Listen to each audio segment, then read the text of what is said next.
Pemirsa, Menteri Sosial Khofifah Indar Parawansa menyatakan negara memberikan jaminan keamanan dan kenyamanan pangan khususnya bagi para pengungsi Gunung Agung. Hal ini disampaikan Mensos di sela-sela mengunjungi beberapa pos pengungsi Gunung Agung pada 27 September.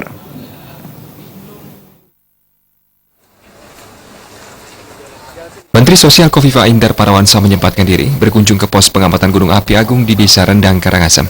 Dalam kunjungan tersebut, Mensos menyatakan negara memberikan jaminan keamanan dan kenyamanan pangan bagi para pengungsi.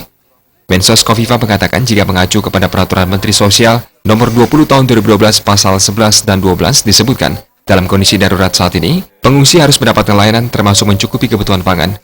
Menghadapi kondisi darurat ini, Pemkab Karangasem telah mengeluarkan 100 ton cadangan beras berdasarkan surat keputusan darurat Bupati Karangasem.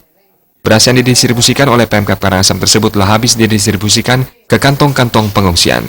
Saat ini, lanjut Mensos Khofifah, pihaknya tengah menunggu surat keputusan dari Gubernur Bali untuk mengeluarkan cadangan beras pemerintah jatah provinsi hingga 200 ton. Harus dilayani, maka kalau ada SK darurat dari Bupati, terutama yang terdampak ini kan berarti Bupati Karangasem, maka kita waktu itu saya langsung minta Pak Direktur tolong Ibu Bupati mengeluarkan SK darurat, dan sudah. Maka dengan SK darurat dari Bupati Karangasem itu bisa mengeluarkan 100 ton, sudah selesai, sudah habis gitu. Nah sebetulnya 100 ton.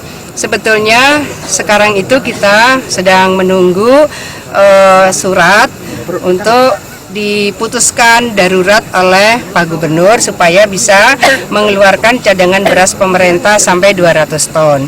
Kalau itu juga sudah terpakai, baru Kementerian Sosial itu bisa mengeluarkan unlimited sesuai dengan pemenuhan kebutuhan, di mana proses tanggap darurat dan proses pengungsian berlangsung harus bisa dipastikan bahwa dukungan logistik aman. Nah, hari ini sebetulnya kita punya cadangan beras pemerintah itu sekitar 269.000 ton. Sangat banyak cadangan beras pemerintah yang itu disiapkan untuk melayani antara lain pada saat tanggap darurat seperti sekarang. Saat ini Dinas Sosial Provinsi Bali telah menyiagakan dan mendistribusikan beras reguler seberat 50 ton bagi para pengungsi yang tersebar di luar Kabupaten Karangasem. Kabupaten Karangasem telah mengeluarkan cadangan beras pemerintah untuk kebutuhan pengungsi di Kabupaten Karangasem.